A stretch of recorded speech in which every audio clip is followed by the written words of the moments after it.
Assalamualaikum warahmatullahi wabarakatuh.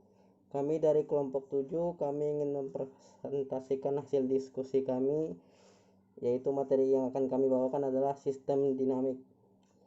Yang mana kelompok kami terdiri dari saya sendiri, Dika Harsaputra, lalu ada Rangga Saputra, dan Oktrisnawati. Langsung saja, mengetahui cara melakukan simulasi tidak menjadikan seseorang perancang sistem yang baik lebih dari sekedar mengetahui cara menggunakan sistem CAD, menjadikannya produk yang bagus penandatanganan. Simulasi adalah alat yang berguna hanya jika seseorang memahami sifatnya masalah yang harus dipecahkan. Ia dirancang untuk membantu memecahkan masalah sistemik itu bersifat operasional. Lalu yang pertama, sistem definition. Suatu sistem seperti yang digunakan di sini didefinisikan sebagai kumpulan elemen yang berfungsi bersama-sama untuk mencapai tujuan yang diinginkan. Poin-poin penting dalam definisi ini termasuk fakta bahwa yang pertama, suatu sistem terdiri dari beberapa elemen. Lalu elemen-elemen ini saling terkait dan bekerja dalam kerjasama. Kemudian adanya sistem untuk mencapai tujuan tertentu. Yang kedua, sistem elemen dibagi menjadi 4 bagian, yakni sebagai berikut. 1. Entitas adalah barang yang diproses melalui sistem seperti produk, pelanggan, dan dokumen. Entitas yang berbeda dapat memiliki karakteristik unik seperti biaya, bentuk, prioritas, kualitas, atau kondisi. Entitas dapat dibagi menjadi jenis-jenis berikut. Yang pertama adalah manusia atau hewan, seperti pelanggan, pasien, dan lain-lain. Lalu ada benda mati, seperti dokumen, tempat sampah, dan lain-lain.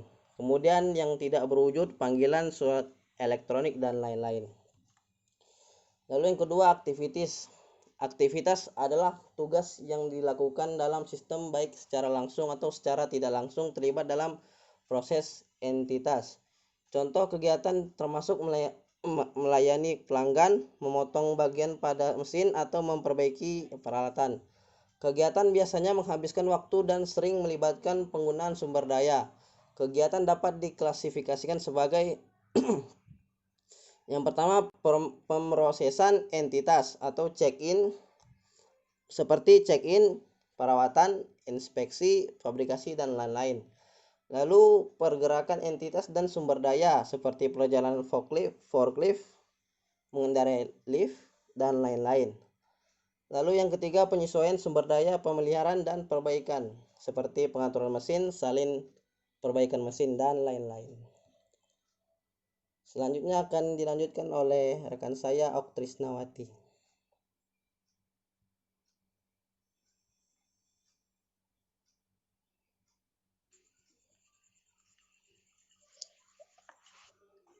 Selanjutnya resource. Sumber daya adalah sarana yang dengannya kegiatan dilakukan. Mereka menyediakan fasilitas pendukung, peralatan, dan personal untuk melakukan kegiatan. Seperti entitas, sumber daya dapat dikategorikan sebagai pertama, manusia atau hewan seperti operator, dokter, petugas pemeliharaan, dan lain. Mati seperti peralatan, perkakas, ruang lantai, dan lain-lain.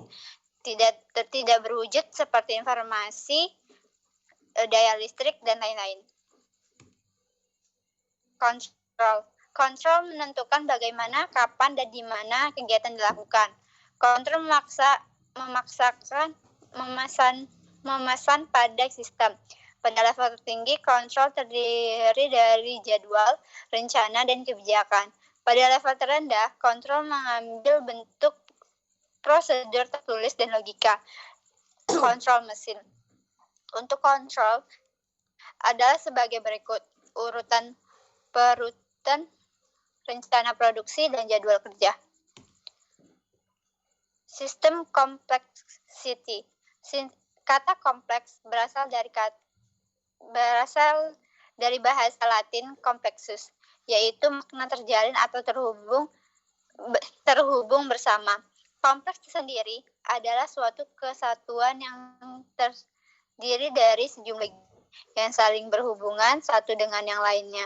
Ekonom Herbert Simon menyebut bahwa kapasitas pikiran manusia untuk merumuskan dan pemecahan masalah yang kompleks sangat kecil dibandingkan dengan ukuran masalah solusi yang diperlukan untuk perilaku rasional objektif di dunia nyata atau bahkan untuk perkiraan yang masuk akal terhadap rasionalitas objektif semacam itu. Simon 1957. Sistem performance matrix. Metrik adalah ukuran yang digunakan untuk menilai kinerja suatu sistem.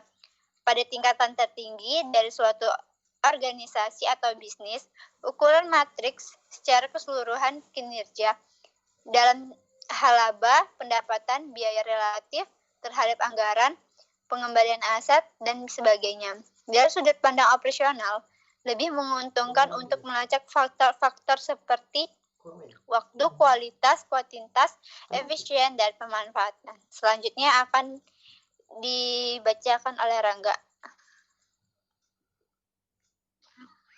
Baiklah, saya akan melanjutkannya. Sistem variabel. Merancang sistem baru atau meningkatkan sistem yang ada membutuhkan lebih dari hanya mengidentifikasikan elemen dan tujuan kinerja sistem. Itu membutuhkan pemahaman tentang bagaimana elemen-elemen sistem saling mempengaruhi dan secara keseluruhan tujuan kinerja. Untuk memahami sistem ini, kita harus memahami 3 jenis variabel sistem terlebih dahulu, yaitu 1.